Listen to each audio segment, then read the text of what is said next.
भगवान जो हमारे छत्तीसगढ़ के भाचा हैं, आज श्रृंगी ऋषि उन्हीं के पूर्वज थे। आज माता कौशल्या की ये धरती है छत्तीसगढ़, और इस नाते भगवान राम हम लोगों के भाचा हुए। 22 जनवरी को 500 साल के संघर्षों के बाद, लाखों हिंदुओं की कुर्बानी के बाद जब नरेंद्र मोदी जी जैसे प्रधानमंत्री हुए तो राम मंदिर का निर्माण भी ये भी संभव हुआ और हमारे भाचा राम आज विराजमान हो गए। तो सारा बड़ा काम उनके द्वितीय कार्यकाल में हुआ। अब हम लोगों को विकसित भारत बनाना है, विकसित भारत बनाना है। 10 साल में आदरणीय नरेंद्र मोदी जी इकोनॉमी के क्षेत्र में हमारा ये देश 11वें स्थान पर था, उसको आज 5वें स्थान पर लाके खड़ा कर दिया है। और उनका संकल्प है कि आने वाले 5 साल में 2029 तक हमारा ये भारत देश विश्व का जो 3 बड़ा देश होगा इकोनॉमी के क्षेत्र में, उसमें एक भारत भी होगा। ये मोदी जी का संकल्प है। विकसित भारत बनाना है 2047 तक। और आप सब लोगों को मालूम है कि मोदी जी जो बोलते हैं उसको करते हैं। भारतीय जनता पार्टी जो कहती है उसको करती है। भारतीय जनता पार्टी के कथनी और करनी में एक रूपता होती है। कांग्रेस जैसे कथनी और करनी में अंतर रहता है, ऐसा नहीं। तो इसलिए तीसरी बार नरेंद्र मोदी जी को प्रधानमंत्री बनाना है। हम लोगों को अपने देश को फिर से विश्व गुरु बनाना है, सोने की चिड़िया बनाना है। इसलिए आदरणीय प्रधानमंत्री नरेंद्र मोदी जी को फिर से तीसरी बार प्रधानमंत्री बनाना है। बनाना है कि नहीं? बनाना है ना?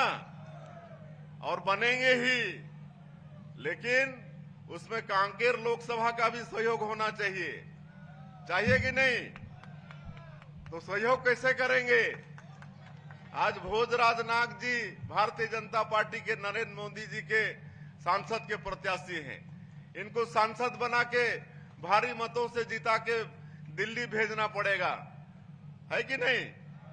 और नरेंद्र मोदी जी को तीसरी बार प्रधानमंत्री बनाने में आप सब लोग सहयोगी बने, यही आप लोगों से हम लोग निवेदन करने आए हैं। अभी 5 साल कांग्रेस पार्टी की सरकार थी, 36 वादा किए थे और छत्तीसगढ़ की जनता उनके लोक लुभावन जन घोषणा पत्र में विश्वास करके बहुत बड़ा जनादेश जनता ने उनको दी थी। 70-71 सीट तक पहुंच गए थे वो लोग, लेकिन 5 साल में एक भी वादा पूरा नहीं किए, एक भी वादा पूरा नहीं किए।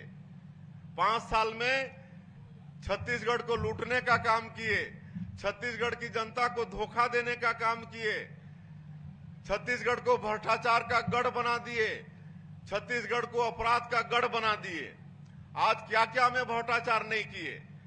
कोयला में अलग से 25 रुपया प्रति टन भूपेश टैक्स, दारू दुकान में 2 ठो पैसा का काउंटर, एक काउंटर का हिसाब सरकार के पास तो दूसरा काउंटर का हिसाब सीधा कांग्रेस पार्टी की आला कमान सोनिया गांधी और राहुल गांधी के पास।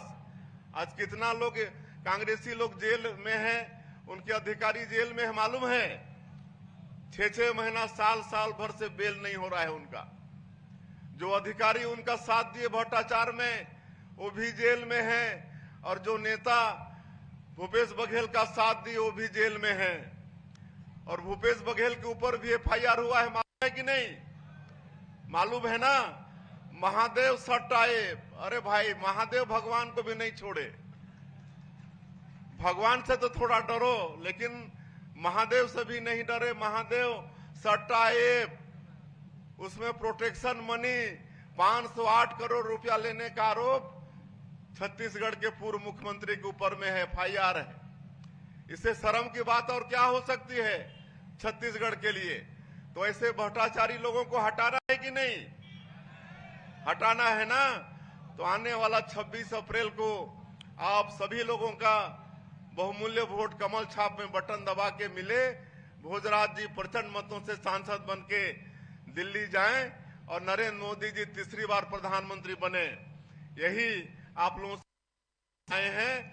अभी हम लोग की सरकार का 100 दिन मुश्किल से पूरा हुआ है। और सब काम साए साए हो रहा है